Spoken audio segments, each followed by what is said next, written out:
Today I'm going to talk about what makes a good drum teacher. Or, it doesn't have to be just a drum teacher, but a good teacher in general. I think it's got some good stuff coming up. But before I get into that, sporting my Fred Rock School of Drumming hat. And, everything is about drums here. Drummer coffee thermos thing. I'm drinking a latte this morning, vanilla latte. Normally in the morning, I just go for the normal coffee and I'm out.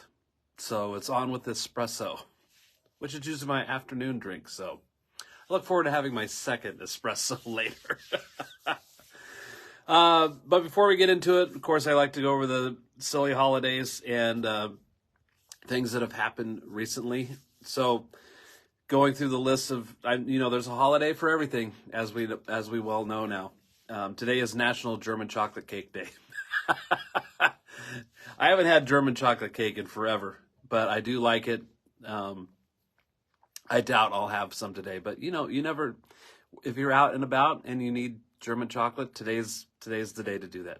It's also National Corn Cob Day.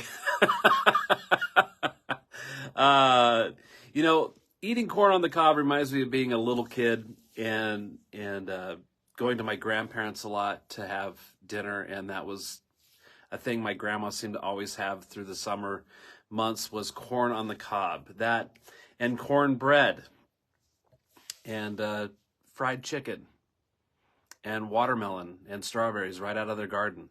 Good stuff, good memories. It's National Forklift Safety Day. I can't even say that with a straight face. National Forklift Safety Day. And it's National Call Your Doctor Day. Why? Why is it National Call Your Doctor Day? I don't know. I don't know why that is, but it's apparently a thing. So, and we're constantly bombarded by TV commercials to ask our doctor about the latest pill or drug or whatever. Good grief. Our society is, as we're all aware, has gone completely sideways. But there you go.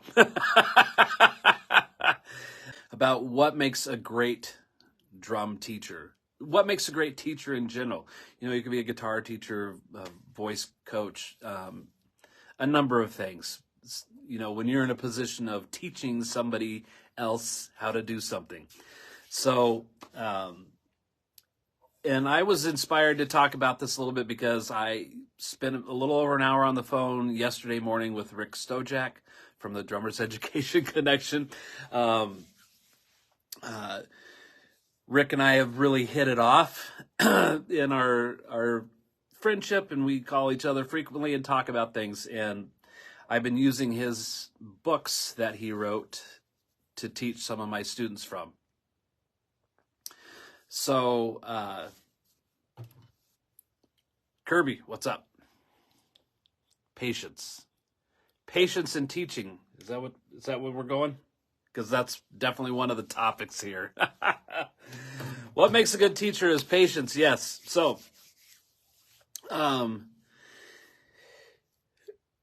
Rick and I had this conversation yesterday. Just the discussion evolved out of talking about teaching from his books and what different students' needs and desires are and their goals. And then he has a similar demographic of students that covers a wide range of ages, and which is something that they talked about on the Drummer's Education Connection. I don't know if they talked about it last week or maybe the week before, but Chip says patience for sure, and being able to find the student's spark, what motivates them. Yes, exactly. Chip, I think of myself a little bit as a drummer archaeologist. I think there's a drummer hidden inside of all these students, and it's my job to help uncover what their potential is. So that's the best way I could describe my job, is I'm the drummer archaeologist. I'm going to find the drummer that's inside of that, we're going to remove and expose what their potential is. So it's great stuff. I've told I know that I have a certain amount of ability in what I do and confidence in what I do, but I'm not a master in all styles, but I can dabble in different things.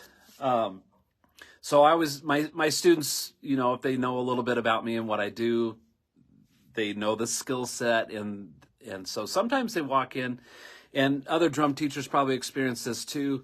Like, oh, I'm never going to be as good as my teacher, or I'm never going to be as good as this person. And so then there's an identity crisis. I said, I'm going to help turn you into me, but better. Like, I'm going to find the best you that there is. Don't worry about trying to be me necessarily. But I'm trying to help them have that same kind of confidence. So here we go. Experience.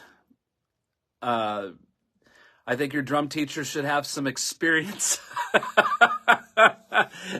Not only teaching, so somebody that's new to teaching, how do you get that experience?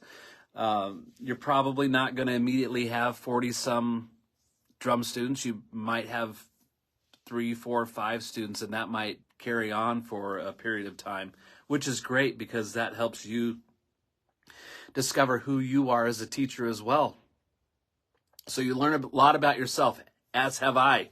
And as the years go on, you quickly discover what works and what doesn't work, and how to deal with a kid who's 5 years old that wants to play drum lessons, as opposed to somebody who's 70 years old that wants to take drum lessons, or a teenager, or an adult. All of those approaches are different.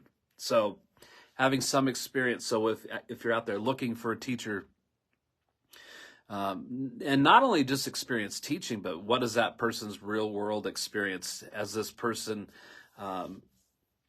there's mallet percussion teachers out there. There's drum set teachers, as that's my main thing, is drum set.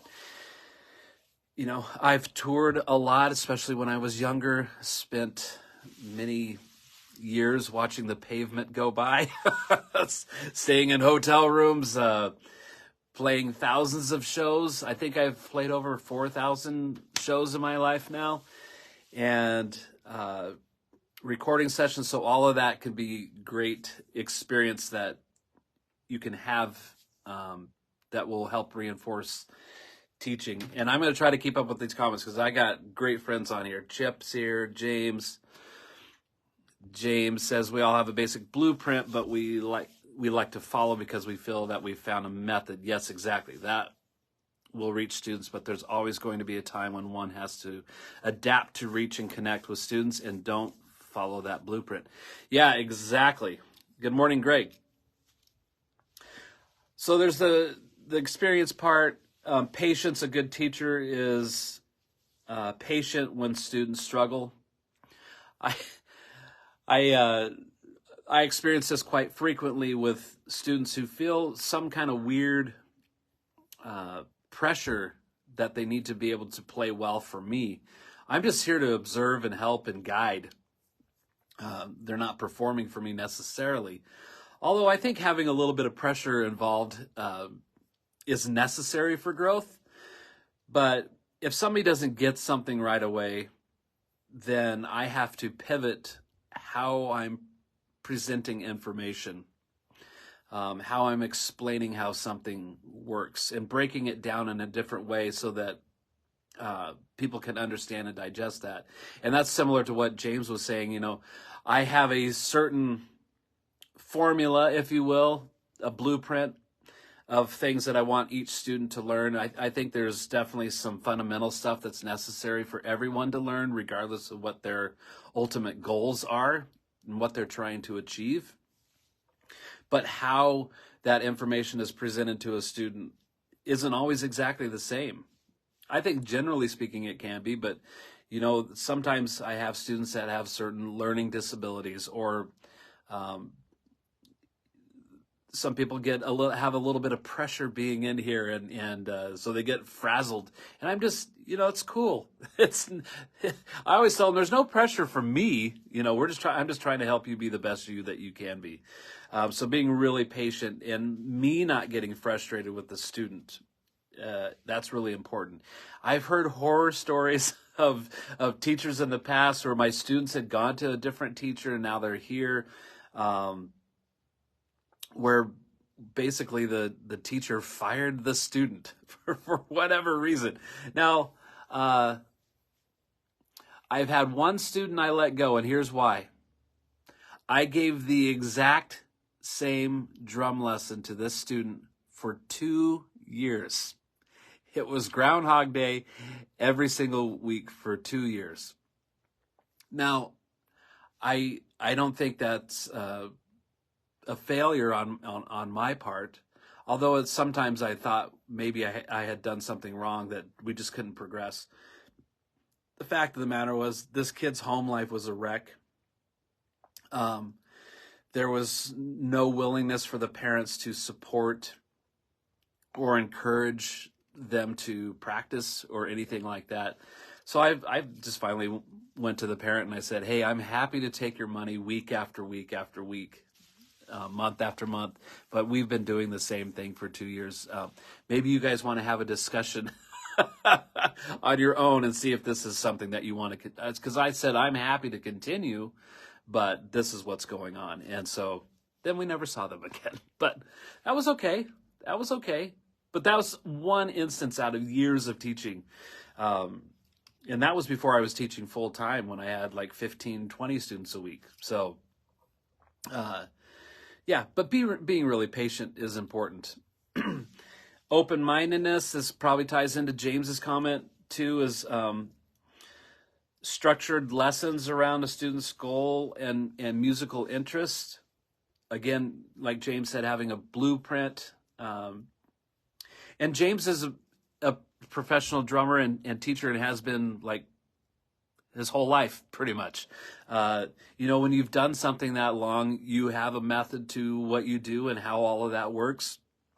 And it works because you've been doing it for so long, and then you see the results out of your students. So when you have a formula that's working, you kind of stick to that plan, but then you have to pivot a little bit to cater to each student's needs and desires.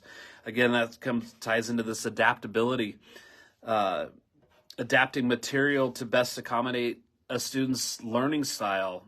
I just said the same things, having the same information, but presented or explained differently so that the student can understand and excel and move forward.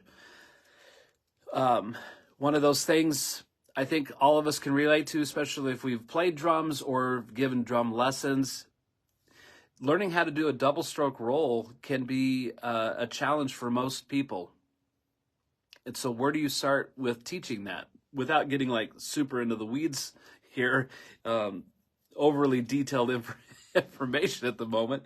But there's a certain method I like to choose to do that seems to work really easy for most people, but it doesn't always do that.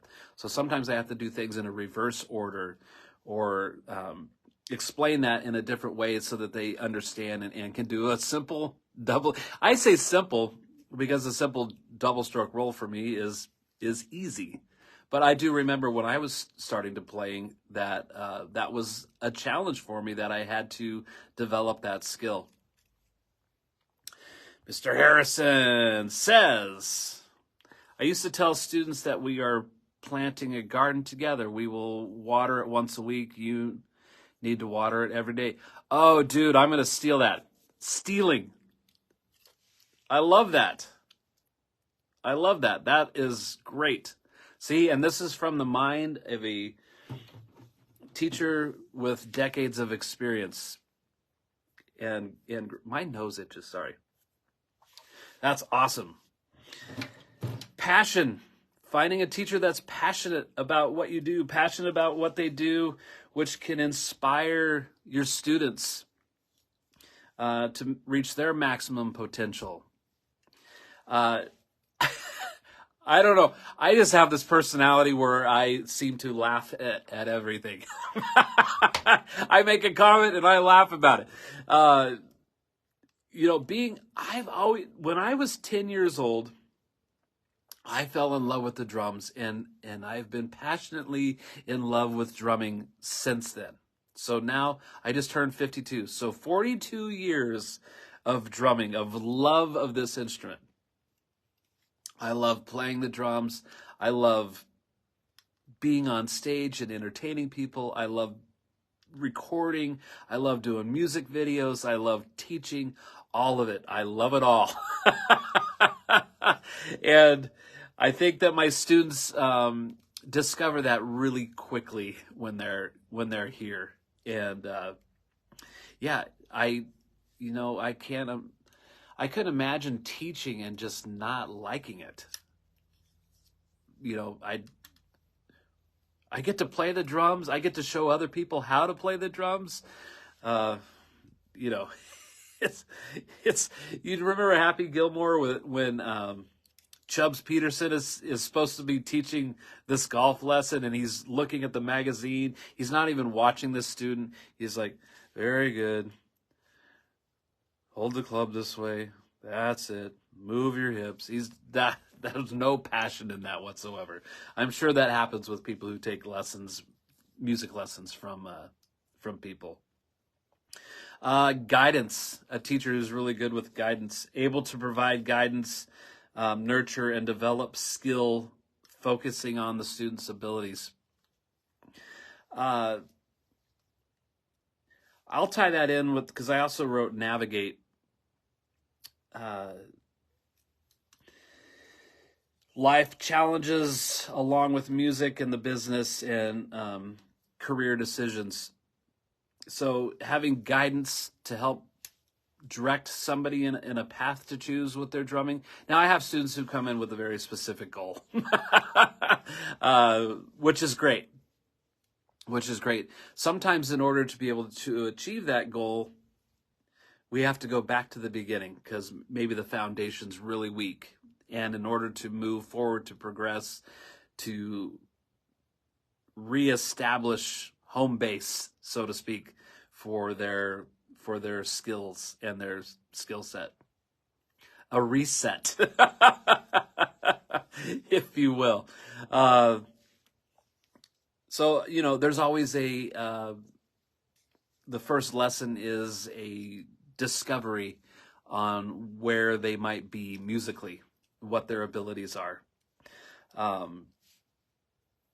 So based on that, then you can start making decisions on the direction to choose. Mr. Klein says, sage advice from a great teacher. Thanks, John. I appreciate that.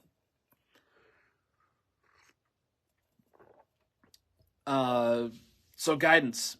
Yeah. So I was talking about, a few minutes ago, talking to Rick Stojak about this demographic of students that we share a commonality in is I have a student who just turned 6, but he started taking lessons from me when he was 4. His first lesson, he was clawing at his dad tightly and cried for 30 minutes. He was so nervous about being in a different space, and sometimes walking into this room is a little overwhelming because there's a lot of drums. I've got pictures, around of different music things. Out in the hallway here, I've got all kinds of music stuff. So you're just immediately submersed in rock and roll, which could be a little overwhelming for a kid and being with a total stranger. Now he walks in here like he owns the place, and he's a pretty good little drummer for 6 years old. So I've got students that are like that, and so, we're not making career decisions for a 6-year-old. We're creating a fun environment. It's fun to take a pair of sticks and hit things and make a sound, and an organized sound, and something that sounds cool and that has some groove to it. and play along to some songs with the drum beats that they know. And it's all about fun for those kids. So that, you have to be very aware of what's happening. And I think, too, me as being a parent makes that part easier as opposed to maybe somebody who doesn't have kids, who hasn't navigated how kids behave in general. So that might be tied back into the patience thing, is that, if you're going to a teacher that has no children or very little experience with kids, that person might not be well suited to teach kids. I'm not saying they couldn't. I want to be really, really clear about that. I'm not saying they couldn't do it, but there's a certain amount of patience that comes along with dealing with small children. And sometimes there's a little bit of a parent in me that comes out to those kids too, because you want to stay as focused as you can for a small kid. And sometimes you have their attention for 5 minutes. Sometimes you have their attention for the whole lesson. And when you start to lose their attention, then you have to quickly switch gears into something else that grabs their attention again and can keep them engaged. And you'd be surprised, because 30 minutes isn't very long, but it can be if there's no direction whatsoever to what's happening. And I've had a handful of instances, too, with small kids where they feel a little overwhelmed, and they'll sit here and they'll... It's very rare, but it has happened, where they break down in tears. And sometimes the lesson just has to be over at that point. It's not that they did anything wrong necessarily. It's just they're having a bad day for whatever reason that might be. And so, and more often than not, with small kids, the parents in here with them can... The other side of that coin is sometimes having the parent in here is extremely distracting.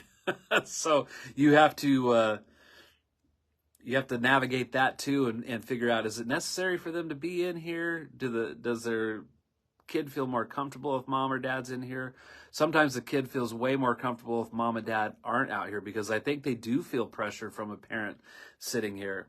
And oftentimes, too, if a parent's sitting in here, they'll feel like maybe they're not behaving quite how they should be for what I'm trying to do. And I always quietly just say, "Hey, Dad, I got this. If I need you to step in, I'll just say, hey, this is what," and they go, "Oh, okay," Sometimes you gotta let the kids just be a kid, and that's the way it's working. So having that patience, having that guidance available.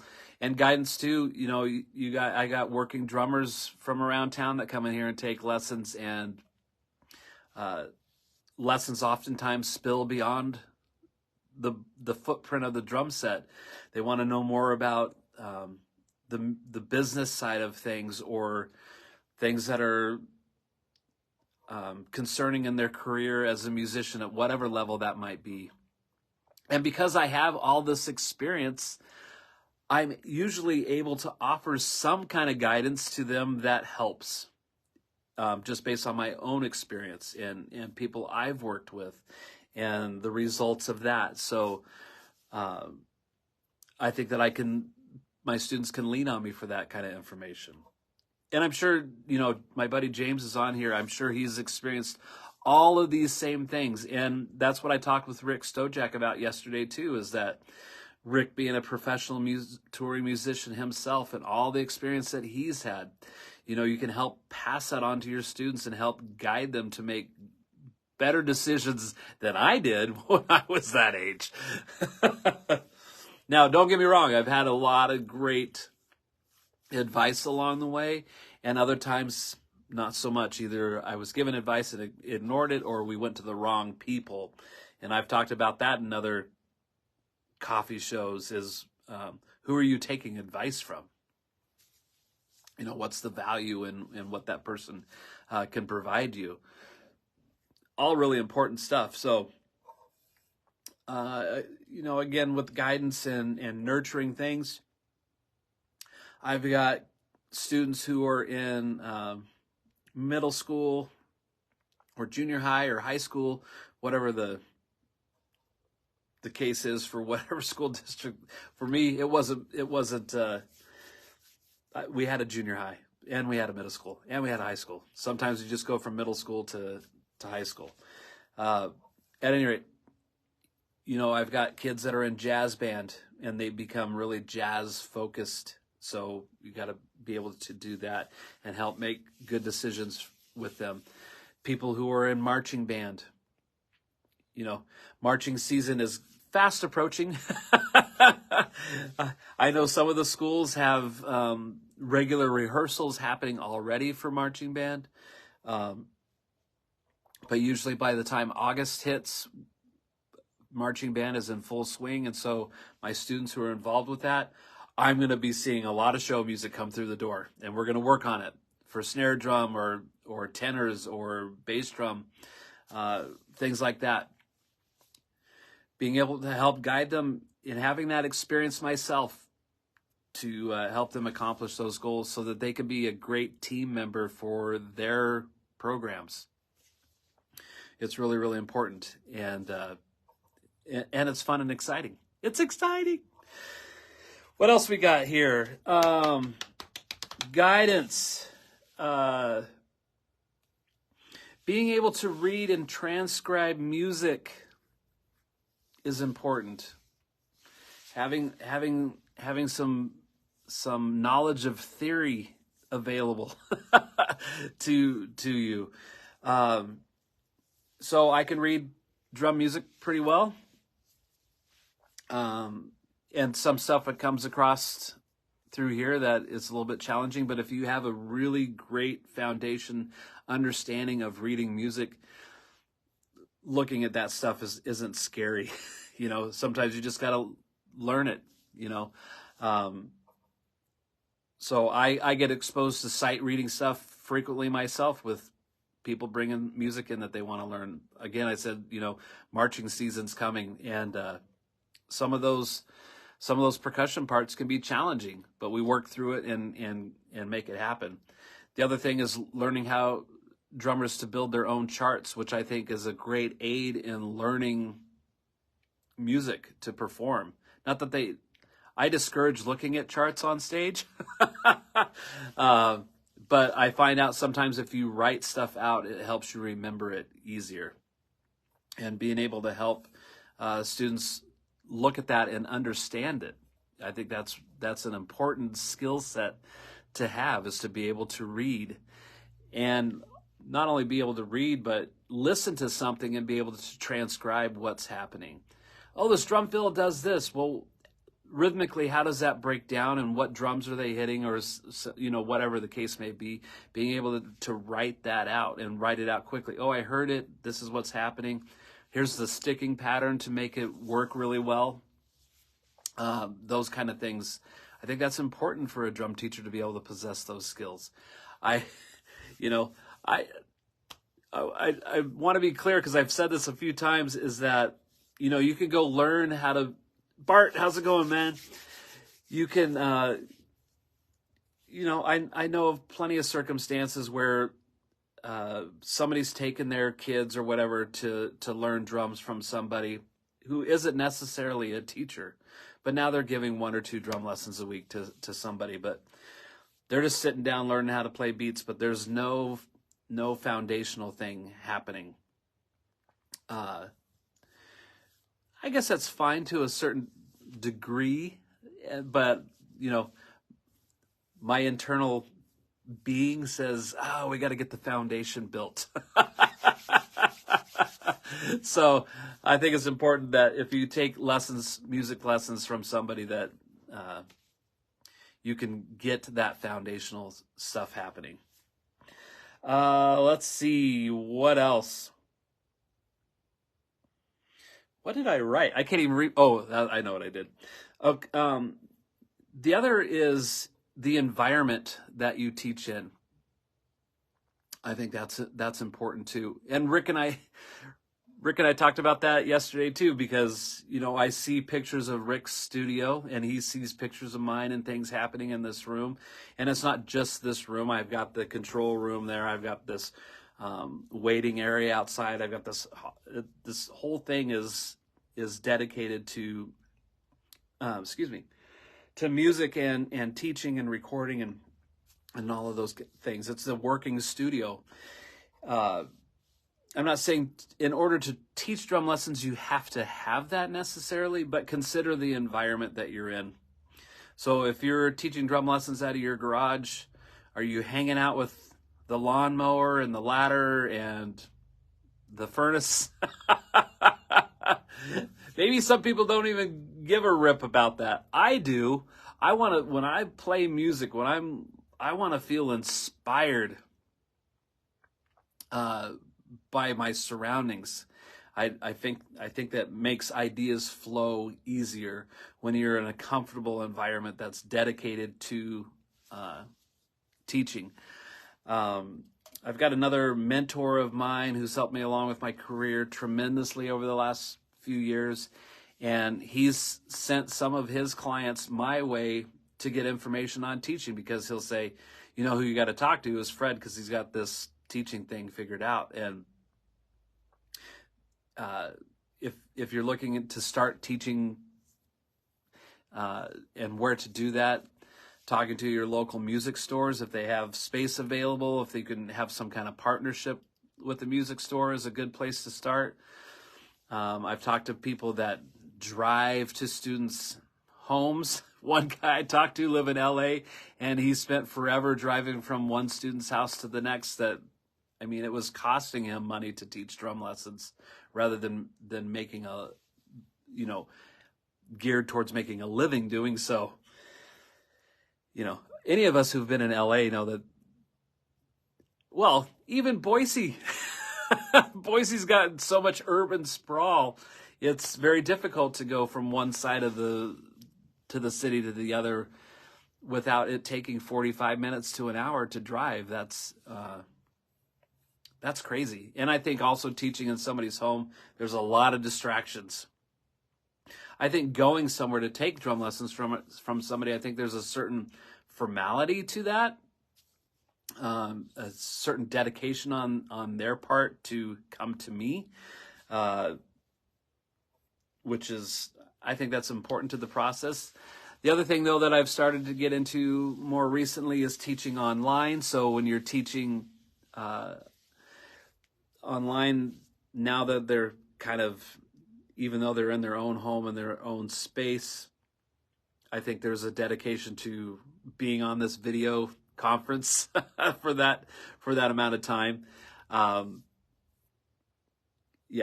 think that could work. But when you're given lessons, having a great environment is always going to be a plus. And it doesn't happen overnight. It didn't happen overnight for me, and I'm not sure how much money I've spent so far in putting all this together, but again, it wasn't something that I just woke up one day and had all the dough to do it. It was an evolutionary process over years of doing that. I think I saw in my Facebook memories not long ago, I built this room 13 years ago. And it wasn't in the condition it is now. It was just, like I said, an evolutionary process. So the environment. The other thing is going to, Rick Stojak and I had talked about was ergonomics, like how to set up a drum set. Does your teacher know how to set up a drum set? Now, I laugh because that seems like a no-brainer thing.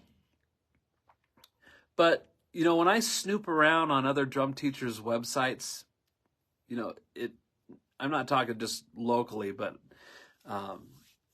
I've looked at drum teacher websites, people based in Nashville, Chicago, LA, Dallas, Texas. I've explored different websites, mainly because I was trying to make sure that I had a website that was the best. I wanted the best website. So I wanted to see what was working or not working for people. And when they show pictures of their studio,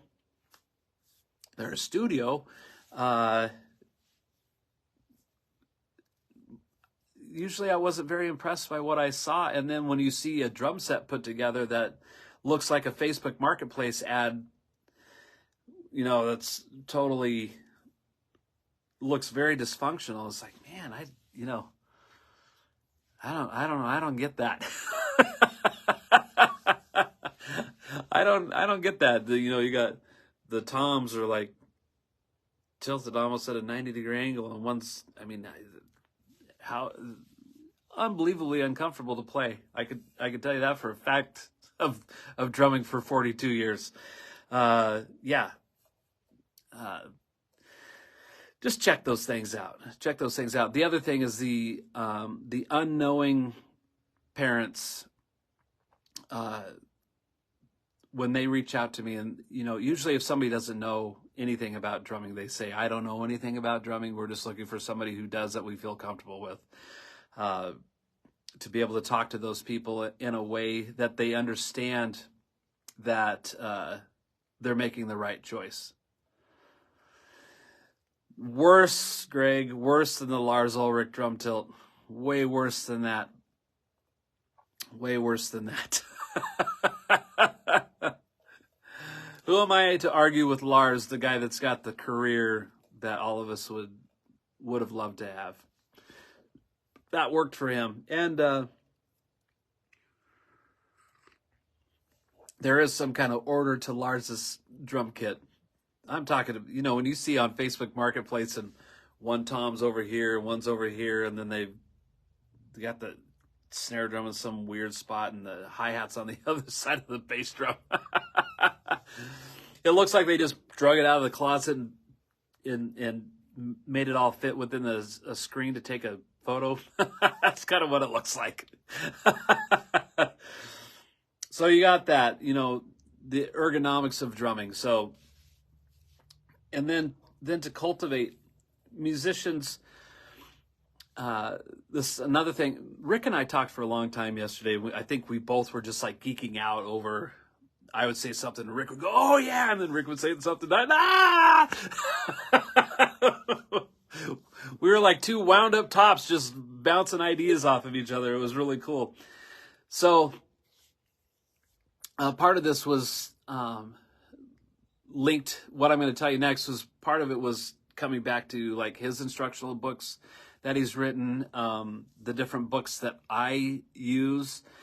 I know that Bart, if you're still on here, I need to get your rudiment book. I think that would be great to have. But you work out of these different books because you're pivoting and you're choosing things from different books to work out of. And some books are very specific about, okay, we're going to work in stick control, or we're going to work in the Drummer's Cookbook or Future Sounds or things like that. And most recently, Rick Stojak's Groove books 1 through 4. All great stuff. But I'm trying to help cultivate drummers who are prepared to work in today's music environment.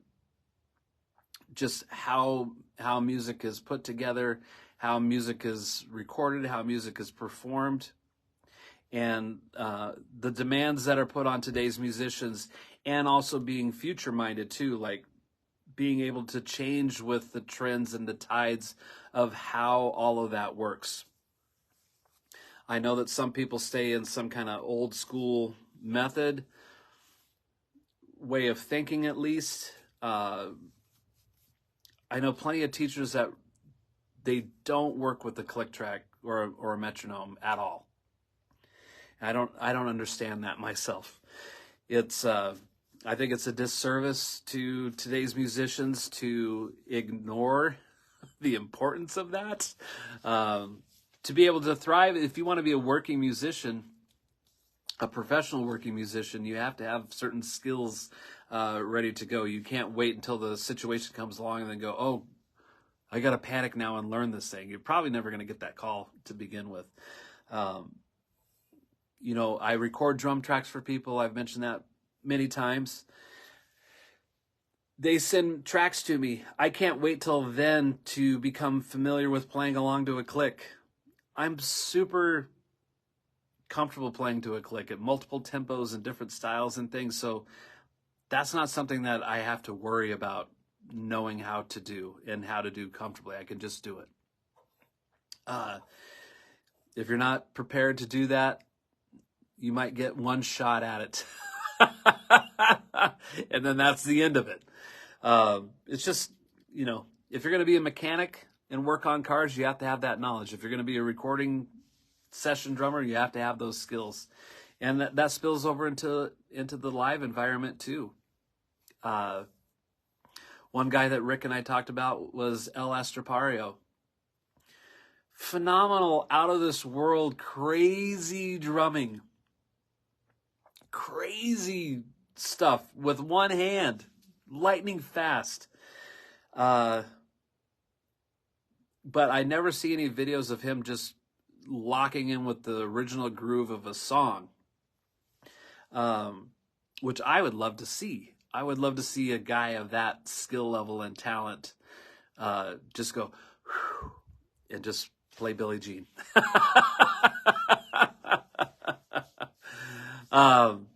But yeah, that's like, and there's a lot of drummers that are out there like that, or just have all this crazy chops. But where is one? Where's one? One is my favorite beat. Where is it? I want to hear it. I want to hear where one is. So anyway, that's good stuff. Teaching students how to hold a groove and how to hold time and play fills in the right spot. That comes back to having some theory available in your toolbox. Greg says, the Pearl Forum kit that no one knows how to set up the tom arms. Yes, exactly. Yeah, exactly. And that's one thing I talked a little bit with Rick about yesterday, and I talked to a couple other students, is that, the student I talked about was talking about upgrading her drum kit that she has. That her drum kit's pretty low dough. It's doesn't sound real great, and sometimes that can be solved by putting on some really nice new drum heads. It doesn't always take care of it. Depends on how terrible the drums are, but there's no escaping bad cymbals versus good cymbals. But typically you can make most drum sets sound decent. But, I search on Facebook Marketplace every day at drum stuff. And sometimes you find really great stuff that looks like a heaping pile of trash. Because they never learned how to set it up. They never learned how to tune it. They never were taught any of those things. And I think that's something that's really discouraging, or can be discouraging, for people to throw in the towel and give up and not play again. And I liken it to having an extremely out of tune piano, or a guitar that you don't know how to tune, or I'm not a guitar player, so. But the action, how far the strings are from the fretboard. Is it really difficult to, or are you just cramping your hands trying to push strings down, or is it really effortlessly to do that? So having equipment that's set up properly and tuned to sound great is important, to be inspired to sit down and play the instrument. If you sit down and you're playing a drum kit that sounds amazing. Oh, I love the way that kick drum sounds. That snare drum crack, the tom, these great sounding cymbals. It's like when you're immersed in sound that is pleasant, you're more likely to keep playing and to keep doing all of that. Michelle, cool hat. Thank you. You too can have one of these. Let's get those online lessons happening. What do you say? Let's make it happen. No time like the present. Right now. Let's get it going.